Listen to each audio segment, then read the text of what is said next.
వేదిక మీద ఉన్న పెద్దలకు, వేదిక మీద ఉన్న ముందున్న పెద్దలకు, బీఆర్ఎస్ పార్టీ కుటుంబ సభ్యులందరికీ పేరు పేరున నమస్కారాలు తెలియజేస్తూ, అయితే ఇప్పుడు మనం ఇక్కడ సంపూర్ణ రుణమాఫీకి సంబంధించిన చర్చ జరుగుతుంది. అయితే నా అభిప్రాయం ఏంటంటే సంపూర్ణ రుణమాఫీ గురించి మాట్లాడకనే ముందు రుణమాఫీ అనేది రాష్ట్రంలో జరగలేదు. రైతు భరోసా, రైతు బంధు, రైతు భరోసా పైసలు రుణమాఫీగా మార్చి 100 మందికి వేసే పైసలు 30 మందికి వేసి అదే రుణమాఫీ అని చెప్పి ప్రచారం ఊదరగొడుతుండు. దీనికి వాళ్ళ గురువు ఆంధ్రప్రదేశ్ మాజీ ముఖ్యమంత్రి, అంటే మన ఉమ్మడి రాష్ట్ర మాజీ ముఖ్యమంత్రి చంద్రబాబు నాయుడు శిష్యునిగా ఆయన ఆలోచనలు అమలుపరిచే కార్యక్రమంలో రేవంత్ రెడ్డి ఉన్నాడు. అయితే రేవంత్ రెడ్డి ముఖ్యమంత్రి అయినాక కూడా అదే బూతులు మాట్లాడుతుండు. అయితే బూతులు ఆయన ఒక్కరికే మాట్లాడరాదు, ఇక్కడ కూర్చున్న అందరికీ కూడా మాట్లాడొస్తుంది. మనం కూడా మొన్నటి వరకు ఏమనుకున్నామంటే ఇంకా అధికారంలో ఉన్నట్టే మనం బాధ్యతగా బెదులుతున్నాం. మనం అధికారం పోయి 8 నెలలు అయింది. ఒక ఫ్లెక్సీ ముడితేనే ఇంతమంది వచ్చినాం ఇక్కడికి. ఇప్పుడు ఉద్దేశం ఏంటంటే రైతు రుణమాఫీతో పాటు మన పార్టీకి సంబంధించిన మన క్యాంప్ ఆఫీస్ మీద దాడి జరిగినందుకు కూడా మన అందరం రెస్పాండ్ కావాల్సి అయినాము. అయితే దీనికి సంబంధించి చాలా పెద్దలు మాట్లాడుతున్నారు, అన్ని విషయాలు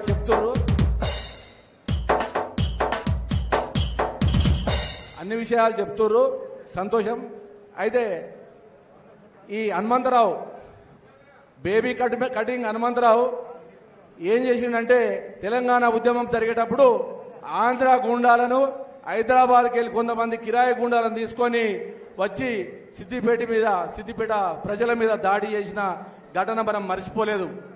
ఇప్పుడు కొత్తగా మళ్ళేదో వచ్చి సిద్దిపేటలో కార్యకర్తలు లేరు, ఆ పార్టీకి కార్యకర్తలు లేరు, ఏం లేరు, ఒక 4-5 మా వాళ్ళు కొందరు గుండాలు అంటున్నారు. వాళ్ళు గుండాలు కాదు, గ్రామ సింహాలు. గుండాలు అక్కడ గుండా కూడా పెద్ద పదవే, గుండాల సీను వాళ్ళకి లేదు.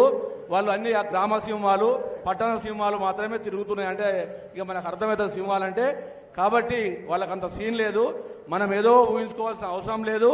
ఒక్కటి మాత్రం మనము విన్నవించుకుంటున్నాము, తెలియజేసుకుందాము అనే ముచ్చట మర్చిపోయి ఏందిరా అంటే ఏందిరా అని 2 మాటలు ఎక్కువ మాట్లాడే పరిస్థితిలో మనం ఉండాలి. దయచేసి 10 సంవత్సరాల నుంచి అధికారంలో ఉండి గారు విన్నవించుకుంటున్నాము, తెలియజేస్తున్నాము అని బాగా అలవాటైంది.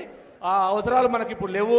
మనం ప్రతిపక్షంలో ఉన్నాం, ప్రజల తరఫున పోరాడే పరిస్థితిలో ఉన్నాం. కాబట్టి ఎట్టి పరిస్థితుల మన అభిప్రాయాలను గట్టిగా ప్రజలకు తెలియజేస్తూ సోషల్ మీడియా వేదికగా అన్ని కూడా రైతు రుణమాఫీ సంబంధించి గ్రామాలలో పెద్ద చర్చ జరుగుతుంది. ఇంకొక వారం 10 రోజులు, ఒక నెల రోజులలో రేవంత్ రెడ్డికి తడుసుడు ఖాయం. ఇక మొన్న ఒక అమ్మన్నది, నేను మొన్న ఒక ఊర్లే మాట్లాడుకుంటా ఈ రుణమాఫీ అయిందట కదమ్మా, మరి అయిందా అని అడిగితే వాని తలపండు వాళ్ళుగా వాని మొలదారం దెంప, బాగా రోజుల తర్వాత నీ మాటలు మళ్ళా వాని మొలదారం దెంప, రుణమాఫీ అయిందే, రుణమాఫీ కాలే, మనగాలే, గదే రైతు బంధు పైసలట మన పెద్దసారి పెట్టింది, అవే ఇటు వేసిండట అని చెప్పి చర్చ బ్రహ్మాండంగా జరుగుతుంది. కొద్దిగా దాన్ని మనం ముందుకు తీసుకుపోవాల్సిన బాధ్యత మన ప్రతి కార్యకర్త మీద ఉంటుంది. ఒక హనుమంతరావుకు శ్రీపేట క్యాంప్ ఆఫీస్ నుండి ఒక హెచ్చరిక మేము మా పార్టీ కార్యకర్తల తరఫున చేస్తున్నాం. నువ్వు ఒక ఫ్లెక్సీ ముడితేనే నీ పరిస్థితి ఏ విధంగా ఉంటుందో ఒకసారి ఆలోచన చేసుకో. ఇదివరకు జరిగింది. మళ్ళీ నువ్వు సిద్దిపేటకు సంబంధమే లేదు రయ్యా, నీకు నువ్వు ఎవరినివో తెలియదు మాకు. ఇక్కడ గడుకోసారి వస్తున్నావు, గుండగాలను వేసుకుంటున్నావు, వచ్చి ఇక్కడ రోడ్ల మీద అలచల్ చేసిపోదామనే ప్రయత్నం చేస్తున్నావు. అవన్నీ మానుకో. బుద్ధిగా నిన్ను పోయినసారి గెలిపించిన ప్రజలు ఓడిపోయినావు. ఇప్పుడు అక్కడ వాళ్ళకి ఏమైనా ఉంటే సర్వీస్ చేసుకొని ఆ ప్రజల కింద సేవ చేయి తప్పితే ఈ సిద్దిపేటకు వచ్చి పొంకనాలు కొడితే ఈ పొంకనాలు కాళ్ళు ఇరిచి పొయ్యిలో పెడతాము. ఇక్కడ ఊకునే ముచ్చట లేదు. ప్రతి ఒక్కరు కూడా వాళ్ళ అభిప్రాయాలు ధైర్యంగా చెప్పాల్సిన అవసరం ఉంటుంది. ఈ చాలా అంటే పెద్దలు మాట్లాడలేరు కావచ్చు, కానీ మనము యువకులము ఖచ్చితంగా నిలదీయాల్సిన అవసరం ఉంటుంది, కడగాల్సిన అవసరం ఉంటుంది, కొట్లాడాల్సిన అవసరం ఉంటుంది. ఇది ప్రజాప్రతినిధులు కూడా మన దాంట్లో ఇప్పుడు ఎవరు లేరు, అందరూ మాజీలే. కార్యకర్త ప్రజాప్రతినిధి అని భేదం లేదు. అందరం కూడా కార్యకర్తలుగా హరీష్ అన్న నాయకత్వంలో ఖచ్చితంగా పనిచేస్తాం. ఒకటి చిన్న మాట చెప్దాం అనుకుంటున్నా, హనుమంతరావుకు ఇంతమంది అవసరం లేదు, మా అమ్మ చాలు. మా అమ్మది కొట్లాడతాడు అవసరం అనుకుంటే పెద్ద విషయం కాదు. కాబట్టి పేద ఆయన ఎక్కువ ఊహించుకుంటుండు. ఇంతమంది పోలీసులను తోలుకొని వచ్చి చేసి నేనే ఎందుకు ఈ విషయం మాట్లాడుతున్నా అంటే అప్పటి నుంచి మనం అందరము రైతు రుణమాఫీ గురించే మాట్లాడుతున్నాం.